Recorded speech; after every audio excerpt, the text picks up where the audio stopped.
a 100-mile race in that final hour before cut-off. The race director is pacing up and down. He's looking in the distance, looking at the horizon to see if he can see that runner that he's followed throughout the night. Is she going to make it? Can she make it to cross that line before the cut-off?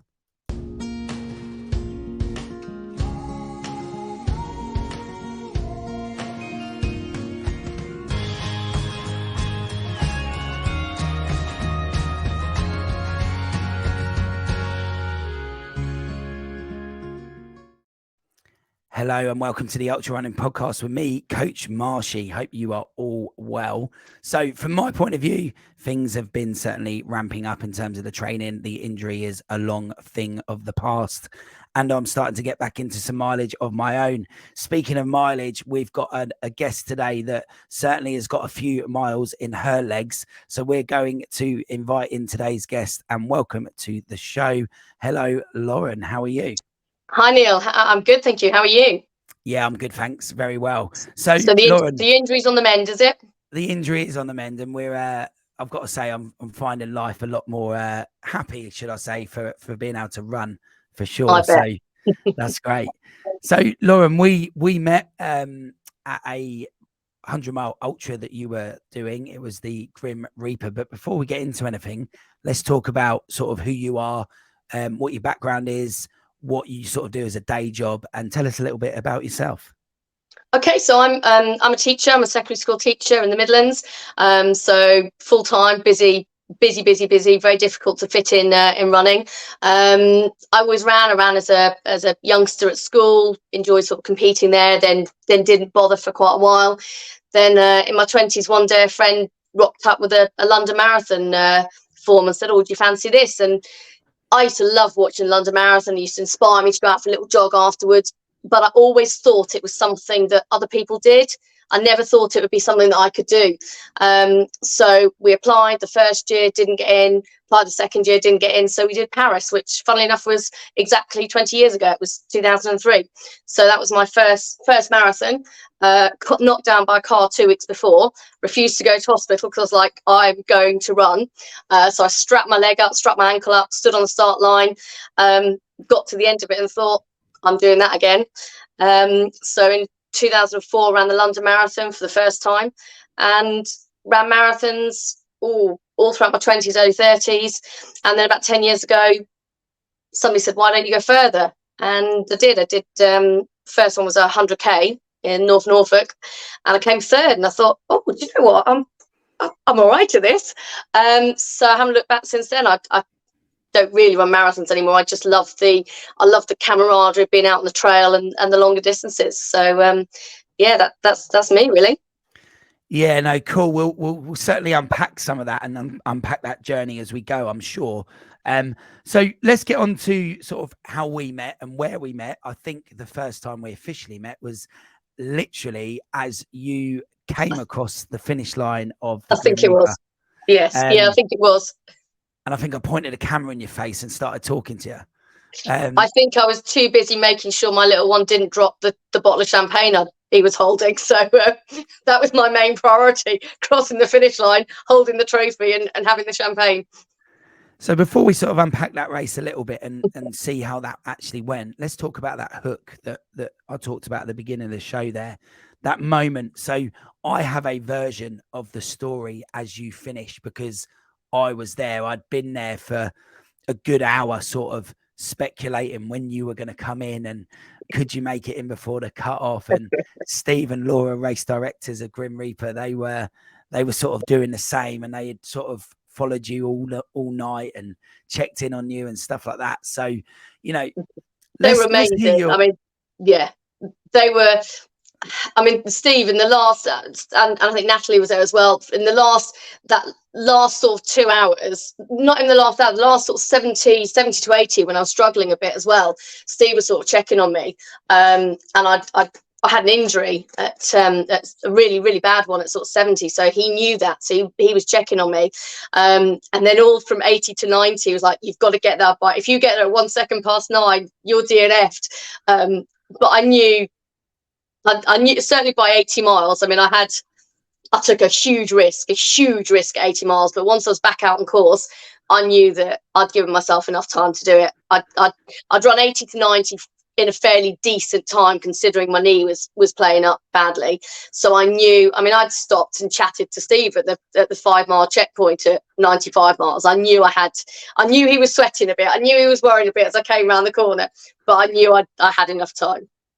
So this race was returning after sort of a 4-year hiatus due to COVID and everything else. And it changed the finish sort of straight for the first time since it was back. It kind of changed it, and you came a lot further from the main driveway towards the castle, if you like, at Grimsthorpe, whereas before we used to come out of the woods a lot later on. So you were a lot further down the driveway, and you came across the grass, the long grass. Yes. Into the that wasn't pleasant. No, I know that was sort of the main, one of the main questions I've got for you, race specific, is you're probably, let's say, less than half a mile away when you're coming out of the woods. Yeah. Come down that driveway, and we couldn't see you because there's a little dip in the road there. Tell us about coming out of the woods and getting back onto that concrete path, knowing that, because you would have known that you were going to get in. So, but we didn't know that. We weren't sure where you were. So, yeah. I came. You've got a little bit of a hill, and then you come out of the woods. You've got a little bit of a hill going up, and then it's a bit of a muddy track.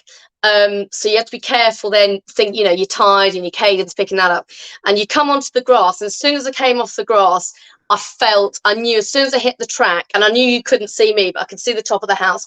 And I knew at that point I was choking back tears. I was really quite emotional. I knew I'd finished it. When I started, I didn't know, I only signed up a couple of weeks beforehand. I was quite emotional coming up there, choking back the tears, thinking, yeah, I've done it. And then when I started to see everybody, it was brilliant. And it was, well, I'm sure we'll talk about this later in the camaraderie, but Claire, who I met, who I believe you know as well, she was filming, and she told me after, she said, oh, I got so excited I didn't film the finish because I didn't realise it was you. And I saw her there, and I was like, did you do the 70? Did you finish? I was so excited. Like, she's got me on film, which I'm so excited that she'd finished hers. So I was so thrilled that as I'm finishing the 100, I was so thrilled that she'd managed to finish her 70. So that was a great feeling. So yeah, coming around the corner, I was choking up and I was very emotional. But as soon as I hit that straight, I was like, yeah, this is great. This is amazing. I'm going to run. The music was playing. It was Meatloaf, Bat Out of Hell, I think, if I remember. I could see the little one standing there with I packed a little bottle of champagne, and I was like, don't drop it, Kit. Don't drop it, for goodness sake. Don't drop the champagne. Yeah, so obviously I was there in that moment, and actually I like what you're saying there. I think you've just summed up the ultra world without probably realizing it, in the sense that you've just done this amazing thing, and the first thing you can think about is checking on whether someone else finished or not. Which kind of, it was. That's ultra running in a nutshell for me. That's exactly what ultra running is. And I think when I think about your finish from our perspective, what we were doing is we were standing there on that registration tent area, last 100 meters of the race, and we were thinking, come on, is she going to make it? Are we going to see someone pop up on the horizon? Because it is literally like you're looking down the horizon a little bit because the drive's that long, and we were just waiting to see that person come up and to see you arrive. And it was really, from our side, it was really dramatic. And, we're still trawling through the footage as we speak and record today. So we don't know what we've actually got from that, but, we'll see if we've got that, and we'll put it in the film for sure. But it would be nice to see. I know there was lots of people there sort of taking pictures, even sort of before I got to the finish bit, sort of, 100 meters beforehand. So I'm hoping it'd be nice to see if there is some video of that, just because I'm sure I was smiling. Yeah, you were.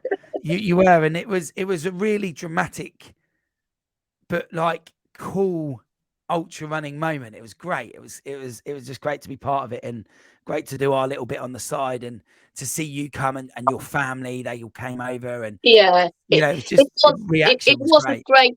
I mean, when I have run the race before, and it didn't feel like that at the finish line. Then it really did. I know it was it was a long time because I took the break. I took sort of a couple of hour break, and which I say was a big risk, and I had wanted to run it. I want to go back next year and run it quicker, but for me, it was about finishing it. I hadn't done 100 miles in 2 years. So to actually go out and get the trophy and finish it and feel, I think for me, apart from the injury, feeling good. I mean, I felt like I could have just carried on. I felt that for me, I didn't want to cross the finish line and collapse. I felt good. So I got things right, which I hadn't got right before. So I was really pleased with that.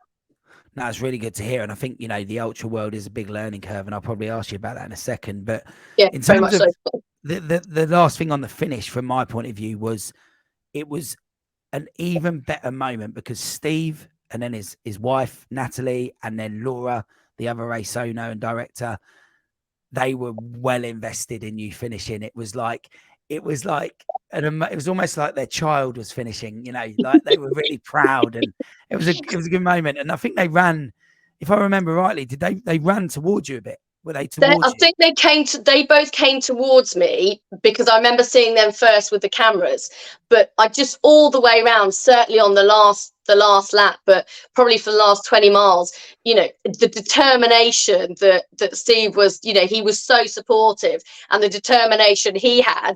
I mean, I knew when I came out 20 past 3 in the morning, I knew I was going to finish it. I knew there was no way on earth I wasn't going to finish it. And that's because I've got grit and determination. I would do it. And I guess, I'd never met Steve before, so he doesn't know the type of person I am. But he was so determined. He was so, as you say, he was so invested in me finishing it. So it was, it was wonderful. And I wrote to him after, thank you so much for his support. They were just, as race directors go, they were absolutely fantastic, absolutely amazing. Yeah. And as you mentioned that now, we'll ask you that question now. What did you think of the new format, the new race directors, the new layout? What did you make of it all? I loved it. I thought it was brilliant. I did it in 2016. I did the 100, and in 2017 I did the 40. Only because, again, this is what this sort of distance around. I did the 40 only because I had a friend doing the 70, and she wanted me to crew her and pace her. So I said, well, I'll go and do the 40, and I'll do 50 to 70 with you. So I don't know how it was different, but it was different. The atmosphere, the whole atmosphere of it was different. It was, they were so supportive. I'd been in to pick my number up in Bog Dog Running a couple of days before. I'd met Erin in there, who was just lovely, so helpful, great running shop. And just so from that moment, and that was, I think, the Wednesday or Thursday, because I was in my half turn, Wednesday or Thursday, just all the way through to the start, support to the end, to afterwards as well. I've been following Steve on his backyard marathon emails. I just felt the support, and as race directors, I know in big races a lot of you can't have that kind of independence and chat to the race director, but I just really thought that they were brilliant, absolutely amazing. Yeah, no, I'd back that up. And I've told all my friends that, come on, we're all going next year. Whatever distance you're running, we're all going there. Yeah, no, I completely back that up. And actually, I agree. I think if people like yourself have gone away and said that, we've done the same. It could triple in size in 1 year quite easily. Yeah. And I think as a race, obviously you've been there before, so have I. And I think for us, it was entry level originally because we like the lap format. What we found out when we got there, it's not the easiest lap in the world. But it has, because of that lap format, it's hard for the longer distances. But for me, I feel quite passionate that it allows an entry point at 40 miles if people want to. I think it's an absolute brilliant ultra for people to start with. I also did it in 2016 as my first 100 because it was the laps. Although I do remember chatting to a guy sort of in the morning. He said, well, actually, laps isn't that easy for 100 miles because you've got all your stuff there and you can give up very easily. But I like the laps. I mean, I've run 1,700 around my garden. So the laps really wasn't an issue. But there's no I mean, I signed up 2 or 3 weeks before. There's no navigation. You've got everything there. My little one and other half could could just stay in the camper van, they could camp. So I was no stressing about, they've got to meet me here, I've got to get to this point at that point. It is, I don't want to set up, it's an easy ultra to do in the sense of logistics. Yeah, So no. if you're thinking about, you want to go further than 100k, you've got the 70 miler there to do. It's a great, that is a great bridge from your 100k to 100 miles, because that's a big distance. That jump from 100k to 100 miles. So there aren't that many sort of 70, 80 mile races out there. So if somebody's thinking, I want to do 100 miles, then go and do the 70 first, or go and give the 100 a go. So it's a really good one to start with. Yeah, and I think, I think a lot of people could learn a lot from what you're saying here. And I think it is an event, and it's in the middle of the country as well. So it's beautiful. It's stunning. It is, So, and that's a question for you, really. What about the location? We spoke to on the previous episode, Alex, and he loved the location as well. And you obviously feeling the same. Oh, it was. I mean, the weather. The weather sort of helped, although I'm not going to lie, by about 6 o'clock in the evening, I was like, will somebody just turn this damn sun off? I've had enough of it, because it was very hot. And I got that a little bit wrong on the first 20 miles. But it's so beautiful. And at 8 miles, I think it's 8 miles, you come around the corner, and this is definitely one for the girls, probably not the boys. We come around the corner and you see the lake and you see the Grimsthorpe Estate. Now, for me, I'm a huge Jane Austen Pride and Prejudice fan, Mr. Darcy fan. So I come around the corner, and every time I look at it, I think, that's Pemberley. Mr. Darcy's going to come out the lake. And to be honest, that's what kept me going for every lap going around. Is Mr. Darcy going to come out the lake? But it is, so you come down the road, you come down that big hill, you come along the road and you turn the bend. I think it's about 8 miles. And honestly, the lake, and then the house is lit up. So you see it in the morning, you see it at sunset, you see it lit up at night. You see it at daybreak. So it's always different. I know people think it's mad. People say to me, I can't run more than a mile because I get bored. How can you do 100 around the same course? It's not. It's a stunning course, and there's something different to see every lap. So yeah, and I think that's my feeling as well about it. Is I like the bit you say about seeing the house and the castle every time, and how it changes. It's like it's got a different personality at different times of the day, and absolutely the light on the top as you run down the long drive, and all of that stuff. I think that made it for me back when we first went there in 2016. It was when we first went, and that was one of the things that drew us back, is that this idea of the change in scenery, even though you're running in laps, and it's quite cool. So yeah, no, awesome. So sort of talking about life and training and being able to run 100 miles. There's quite a lot of questions I've got around that. So we're going to jump around a bit and we'll see how it goes. But please do. You're a mum, you're a partner, you're an ultra running mummy who likes wine. So I believe there's something in that. That's the title of something that you're currently working on, which you can tell us about. Yeah, when I was on maternity leave, I just thought I can't just sit and bring up a child. I've got to do something. So I did my personal training course. I did a Bear Grylls survival instructor course, and I thought I'll write a book. And so I started writing. I like writing. I've always liked writing. So yeah, I started a book. I mean, I haven't. I literally sort of pulled it out yesterday and started looking at it, because I've not looked at it for 4 years. I just wanted to get my feelings down that that you can run, you can sort of do it all. I had a little one in August 2018, and I was determined to run again as soon as I possibly could. So I wanted to kind of just note down my journey, but in a fun way as well. And I did, and I was looking at it thinking, oh my goodness, I did my plan was always to do a 50 mile, sort of 5 months after having Kit. And then the race I would normally do is the Thames Trot, and they changed it. It's always in February, and they changed it to October. I thought, well, 8 weeks isn't going to be enough time to run 50 miles. So I did the Pilgrim's Way. However, Kit wasn't the easiest birth. We had an emergency C-section, so I was told I couldn't drive for 6 weeks, let alone run for goodness knows how long. But I think I've used the word determination before. I'm very determined. So 3 weeks I was out running, and I did about half a mile and had to walk 3 times. But it's just I just wanted to get things down in, for me as well, I suppose. But again, it's inspired. I haven't done anything with a book yet, but I want to inspire people to say, you know, you can, just because you've had a baby doesn't mean you have to stop running, or you can fit it in. I mean, the first thing I did when I found out I was pregnant was research running buggies. Hours, days, months went into that.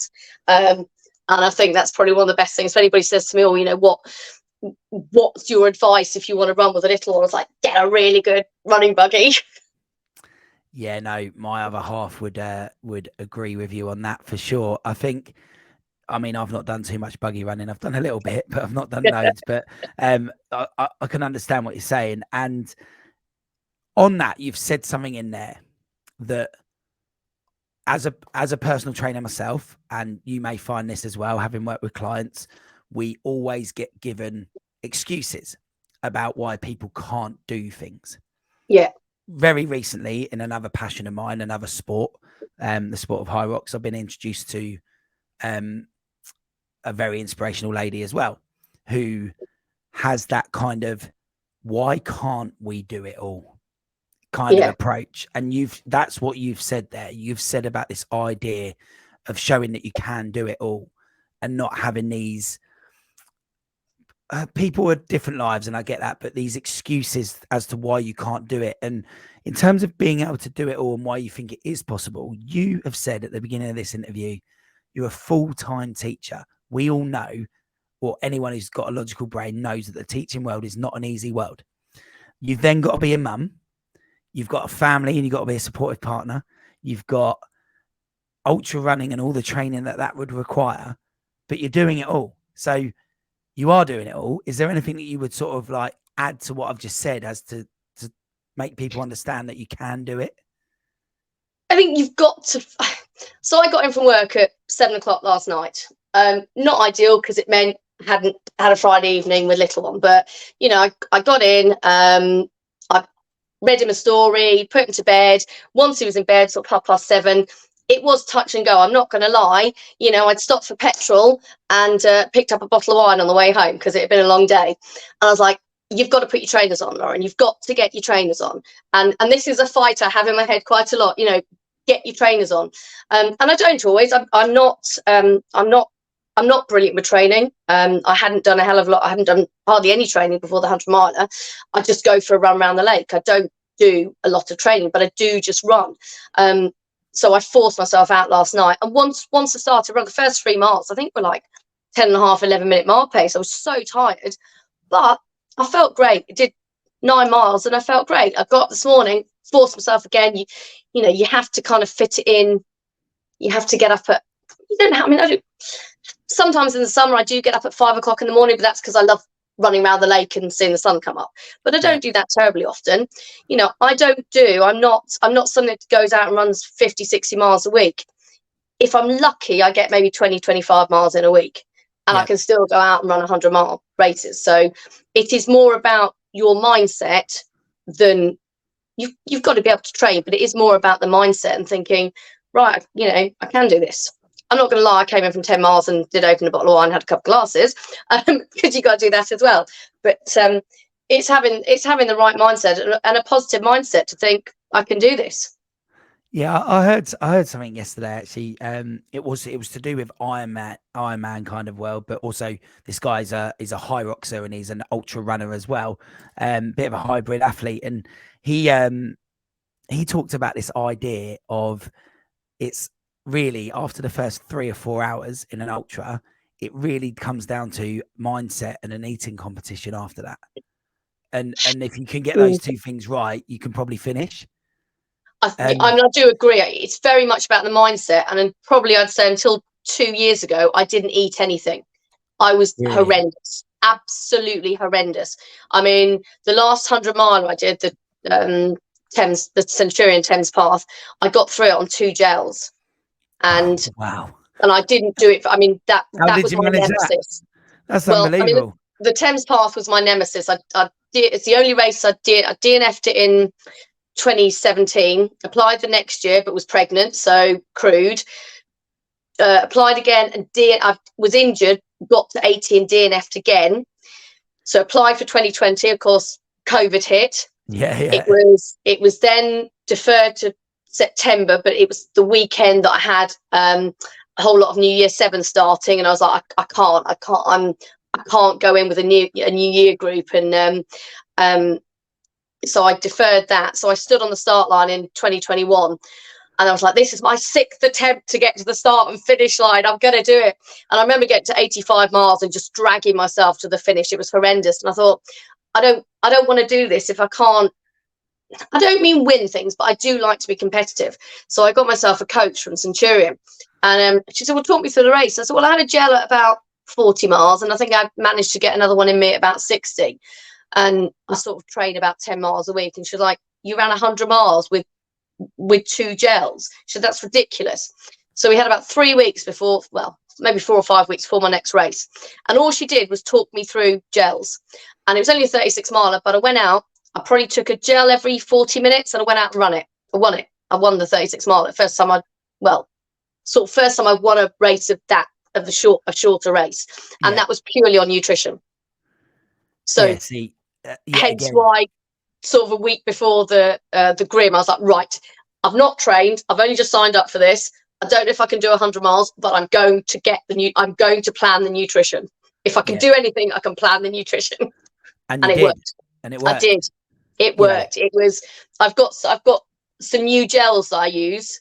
Are we allowed to say the names of gels on this? Yeah. You crack on. So, I'd always use CIS. So like the CIS tablets for salt tablets, and the CIS. Last couple of years, I've used the CIS gels, but I've just started using Veloforte. So the Veloforte gels and the Veloforte chews, and I even use them in training. So I get to sort of 2 miles around the lake and think, oh, I'm going to just walk up this little incline and have a few chews. And I look forward to it.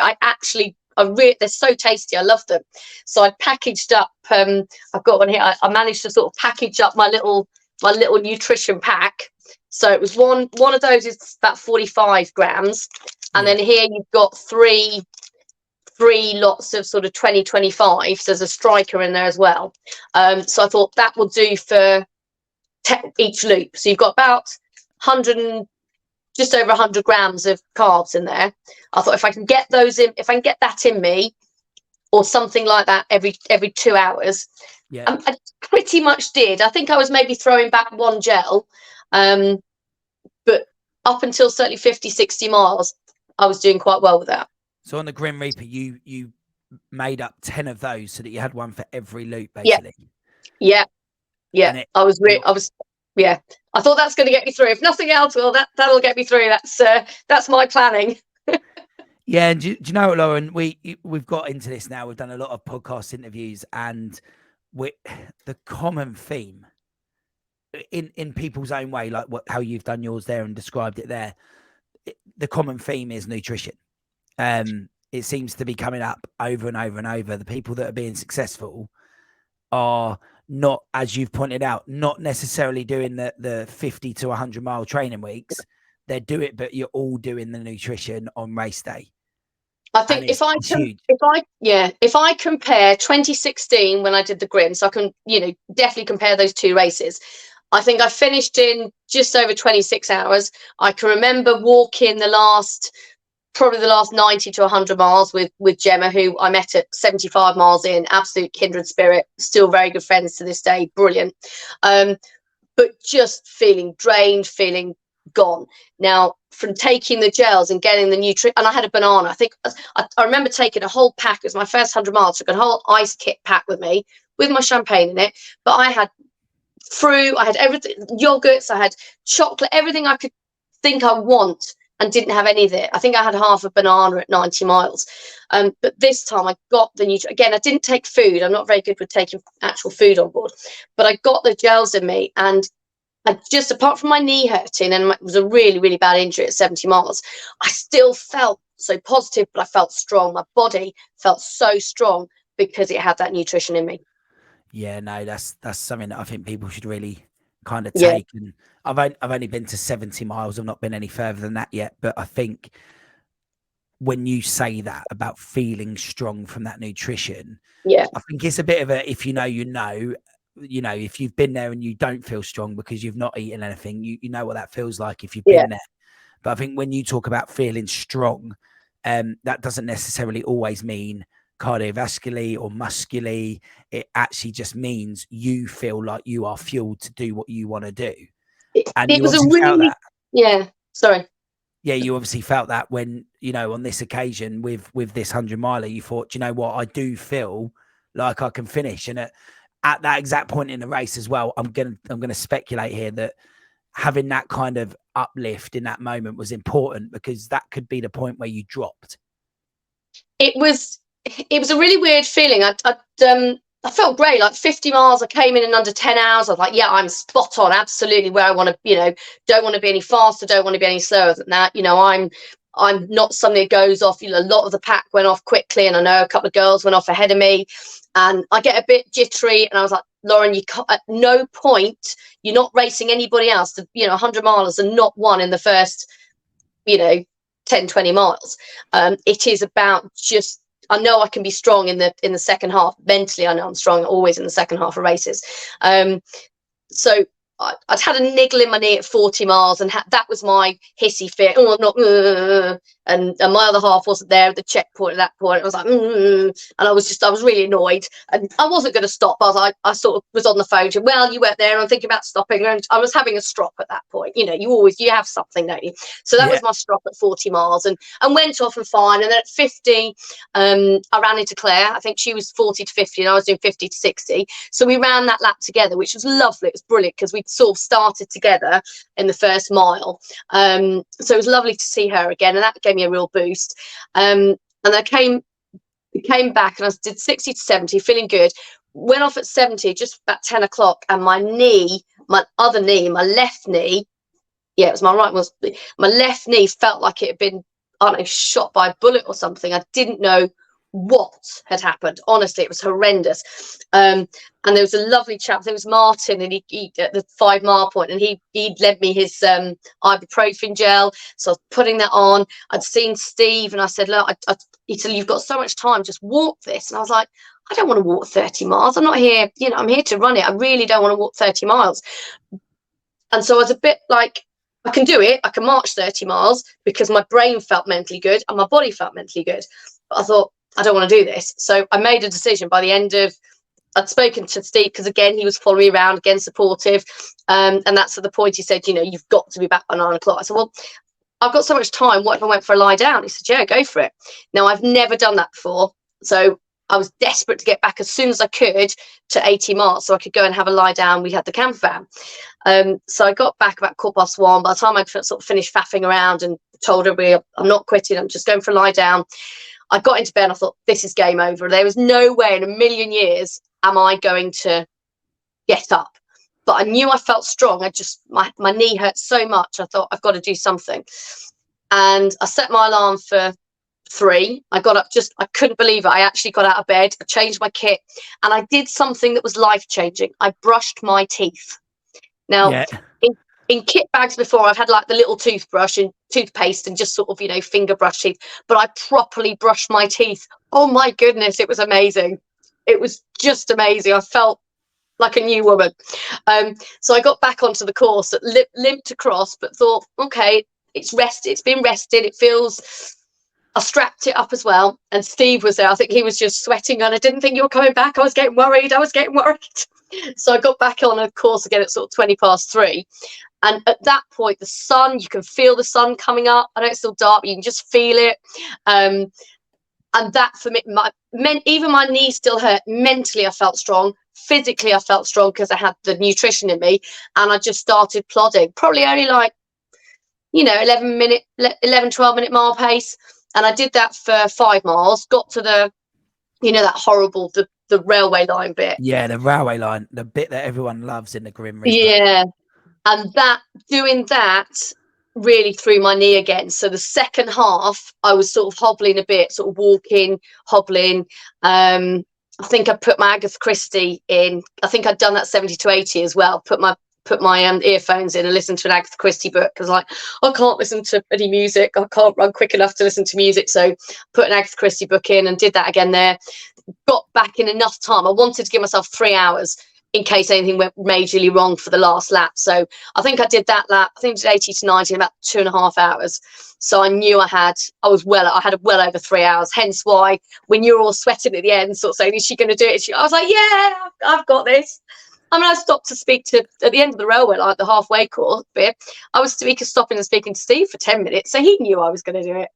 Yeah, no, I'm sure, but you know, it was dramatic, like we've touched on, and I think, you know, Yeah, but really interesting though, that something, you know, brush your teeth, you know, something as simple as that just made you simple feel. as that. But also, I've never slept before. I've never stopped, and for me that was, I think it was, I'm really pleased I did it, because it also means, I mean, I've run, when I did Jurassic Coast, we were out there for something like 34 hours. So I have run for a longer time before, but it also means if I want to go and do 150 or 200 miles, it does show that I can have like a half-hour kip and still get up and go.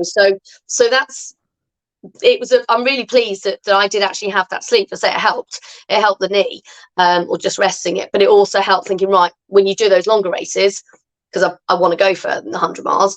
I am nagging Steve to sort of go, "Oh, can we do 150? Can we do?" He's not on it yet. But it means that when you do those longer races, I can sleep and I can get up again. So I was really pleased with it. And actually, I think, you know, that time that you got up just by sort of daytime and time of year, you know, you've brushed your teeth, you feel renewed. The sun was rising as well. That anyone who's been out there at that time of day knows that kind of, it's weird. It's like the body knows, doesn't it? Your sinus rhythm and all of that, you know, it just knows that you got to wake up again. You're ready to go again. It's amazing feeling. And I've got several friends that sort of run 100K, but not done that night. And I say to anybody, honestly, yeah, when the sun goes down, it's tough. But my goodness, when that sun starts to come up, it's the most amazing feeling. It's however hard or however tough it's been or however rough you're feeling, that sun comes up and it just gives you a new lease of life. Yeah, no, it's absolutely. wonderful. It's wonderful. You know, we don't want to make sweeping statements about the ultra world, but you know, we've all got our opinions, and by the sounds of it, you and I are of a similar thinking. Then the idea of let's say sort of June, July, August time of year, the 100Ks, if they're starting at 7 a.m, most people are completing that as the sun drops or it goes into darkness. So they miss out on that night bit, and then, like you said, the rising of the sun. It's a different ball game, right? Quitter's Road at nightfall, yeah. Yo, absolutely. But if you can just make it, it's I mean, I've run, I've done a few dark side, which is where you run in, you start at 4 o'clock in the evening in December. So you start 4 o'clock when the sun goes down, and you run to sunrise at 8 o'clock in the morning. Now that's tough because you've got a long stretch through the night. But that's you haven't done the full day. But yeah, if you start at 7, 9 o'clock in the morning, the sun goes down, you can be like, oh, as soon as that sun comes up, it's a complete new day, new ball game. So that's my next question, really. That's on my list of questions for you. So let's talk for a moment about Dark Side Running and Giles and those guys at Dark Side Running and that race in particular that you've just mentioned there. It sounds like you did the full sunrise, because they have the full and the half. I've done, sounds like you've done I've done I'm from Norwich, so it's kind of on my doorstep. My parents live there, so logistically it's quite a good race. So I've done I've started every race. Did the first one in 2019. I think couldn't do it in 2020, obviously because of COVID. Then they had the summer one in 2021. And I'm not joking, this is my organisational skills here, which is another point I say, you know, if you want to run and have a family do it, you've got to organise. Literally the week before this race, I thought it was start at Yarmouth and run to Hunstanton. It wasn't. It starts in Blakeney and runs to Hunstanton. It was only 36 miles instead of 83. Not that I trained for 83 miles, but so I was like, oh, okay. And that's the one that where I'd got the coach, took the gels and won it. I think I DNF'd at Wells in the winter one last 2021, and then I ran it in December last year. It was lovely, amazing. I love the race. The Giles and Mark are fantastic. I'll keep going back every year because I really enjoy it. But I struggled. I came out of a checkpoint at about 7 o'clock in the morning because it was cold. It was a weekend. We got the snow, the freezing fog. It was cold this year. I went into a checkpoint, came out and couldn't breathe. They had to ship like inhaler to me. I was running with a friend and bless him, I felt awful because he'd come over to run with me. We thought, we're going to do really well here. We're going to probably, get sort of 17, 18 hours, and all went very wrong for the last 20 miles, so got to go back and do it again. So I finished it, but I wasn't happy. I'm kind of gutted actually that they're having a year hiatus. They're going to miss a year, but I've got 2 races in my life that are sort of haunting me a little bit. One of them is the New York Marathon, and fingers crossed in 2023 of November 23 I will be there this year. Cool. For hopefully the 3rd time lucky. First 2 were cancelled. It's only ever been cancelled twice. That was 2012 for Hurricane 2012, Sandy. the rain, wasn't it? That Hurricane Sandy. Yes.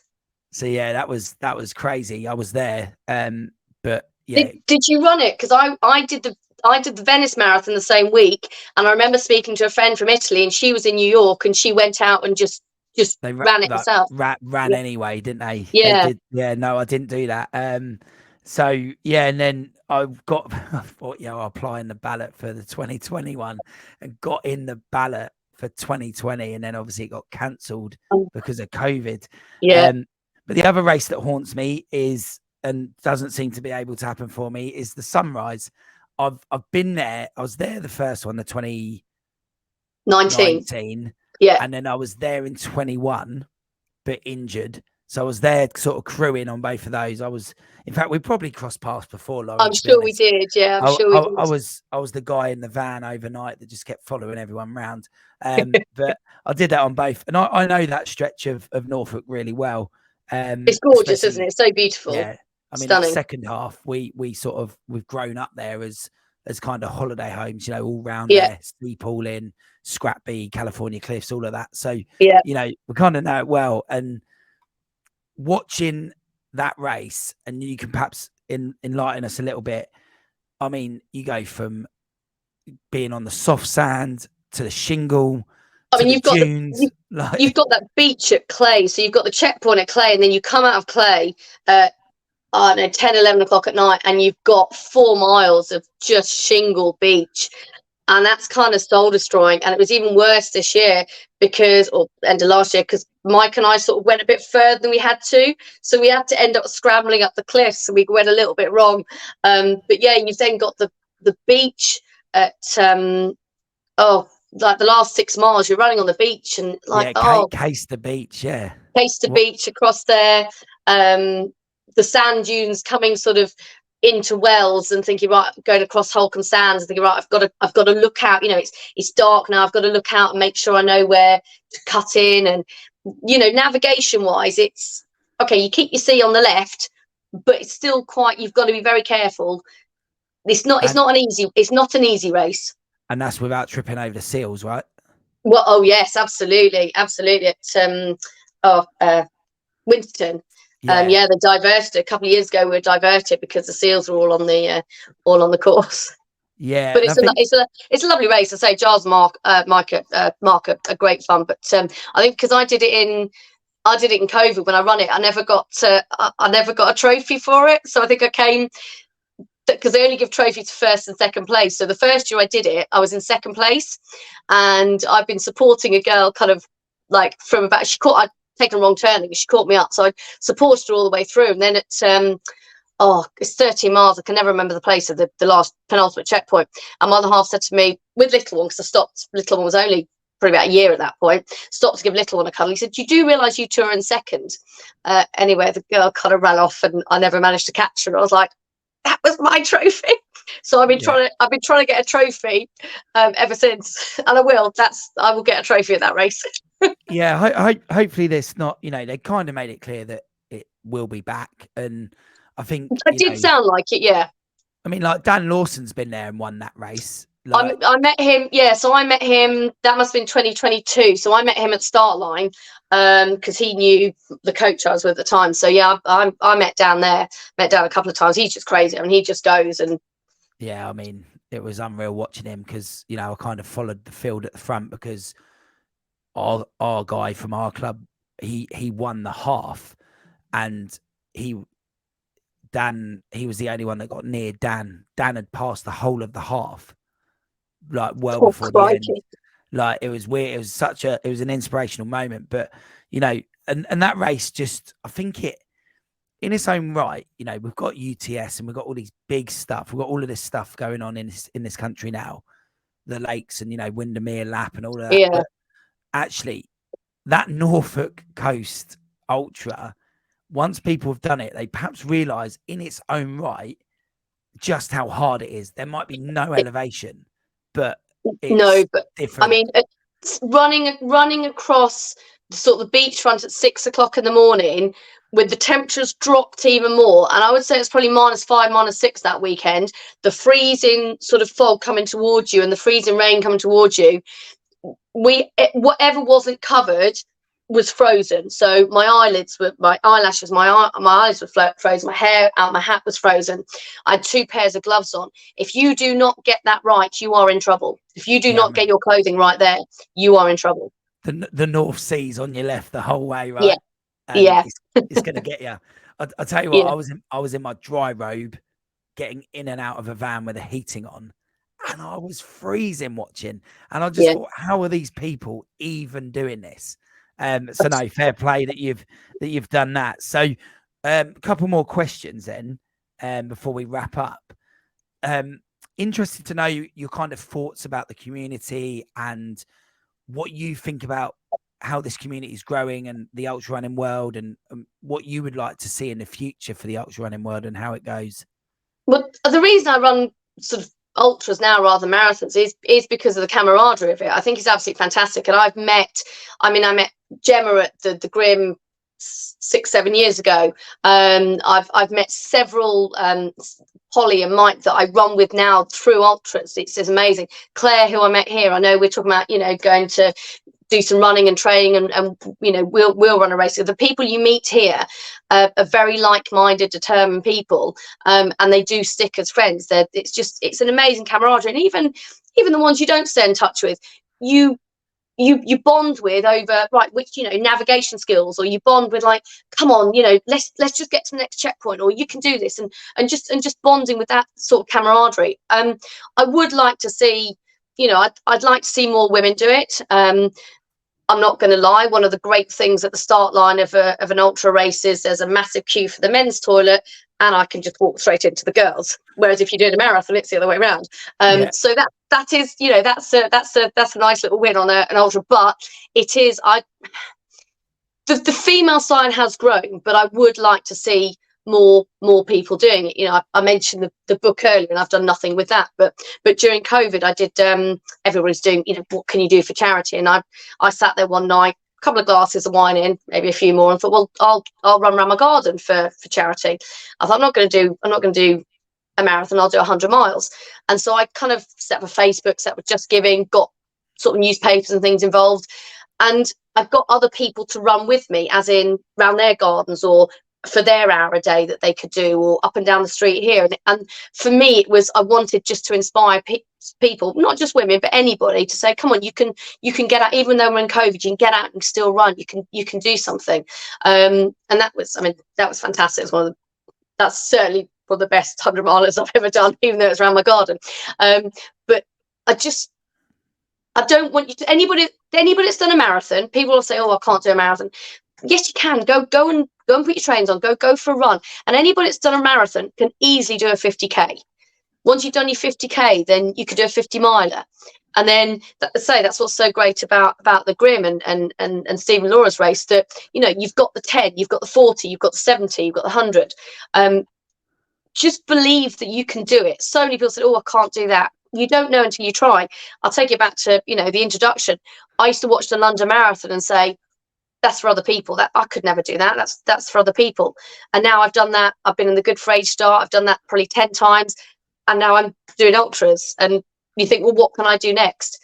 And I'm not happy with that. I want to go back to Grim next year and run it in. I don't know. I'm not gonna say what I'm gonna do next year. I'm not gonna say it. But Yeah, I want to run further. Careful. Don't set yourself any targets now.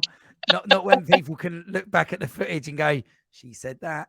I know, no, I'm not saying, but I want to go faster. I want to go further. And it's about, it's about pushing your limits. And, I'm no spring chicken. I've been running a long time, but I've never really taken it seriously. I do it because I enjoy it, but I also do it, when you do get it right, it works. But you fit it, as I say, you have to fit it in around life. I'm not an amateur who goes out and trains every day, all day. And, I know I looked at, is it Camille Herron's training? She, husband pushes her out in the morning, then she does a lunchtime run and an evening run, and husband cooks for her and I can't take my hat off to you, great, but I can't do that. And most people can't. I just have to be happy what you can do, but you can still push boundaries, and you can still, inspire other people to trust me. I'm gonna have Claire there next year doing that 100 miler.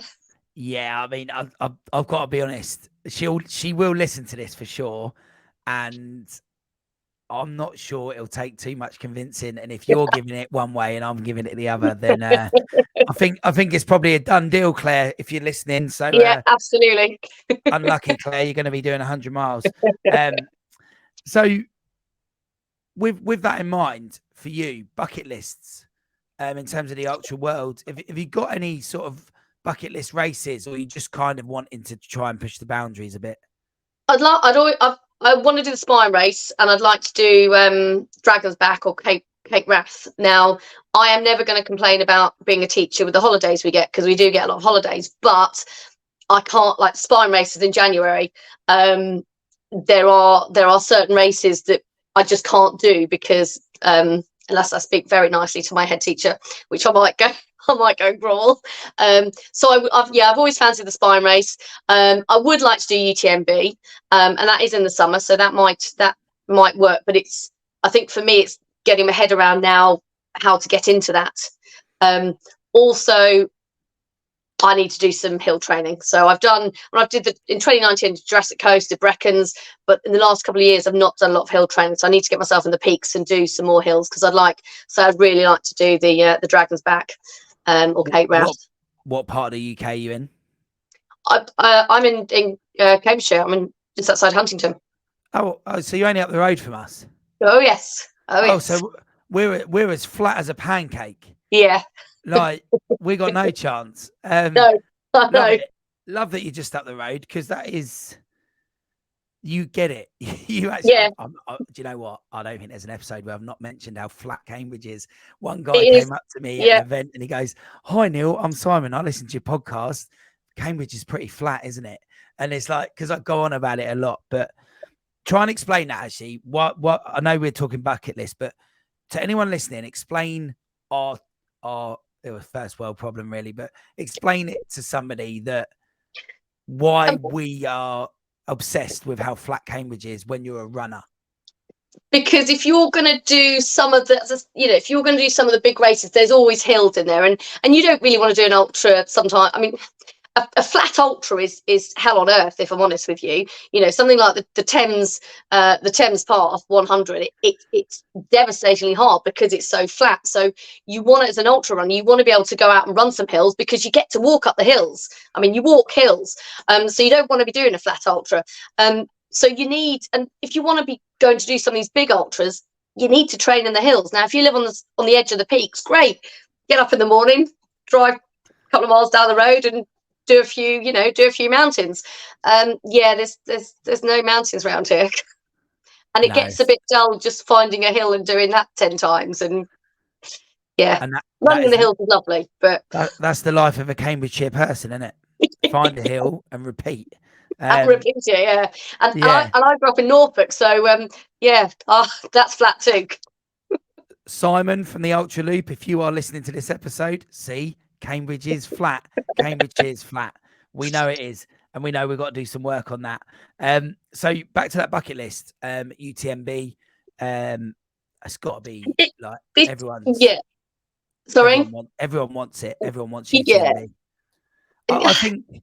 I think now the new format, which I guess I understand because I spoke to Mike Jones, who's the race director of UTS, which is one of the qualifying races now. That was his race. UTMB came in, took over a load of races worldwide, made them qualifiers, and made it like simple. You get your stones and you're in. Ultra Trail Snowdonia is no easy race, and that is, I've been there and watched that race, and it's hilly, isn't it? It's very hilly, needed. And it's just like to go whatever level you are, whether you're you doing 100 miles or whether you're more of a sort of beginner setting out who wants to then qualify for UTMB. If you're going to do that via UK entry, you got to go and run up Snowdonia at least twice to do that. Yeah. In one race. And it's like, wow, what a process. So, when you say UTMB, what kind of, have you got a time scale? Do you want to do it before a certain point in your life? I haven't. It's always, I suppose before COVID hit, I was doing the Jurassic Coast, which 105, 110 miles, the Brecons 100, although the year I did it, they called it off just before I got to Penny Fan because the weather was so bad. And then, so I was doing quite a lot of hill training. I was doing a lot of hill running. I don't know how, I'm still living here, but I still was managing the hills.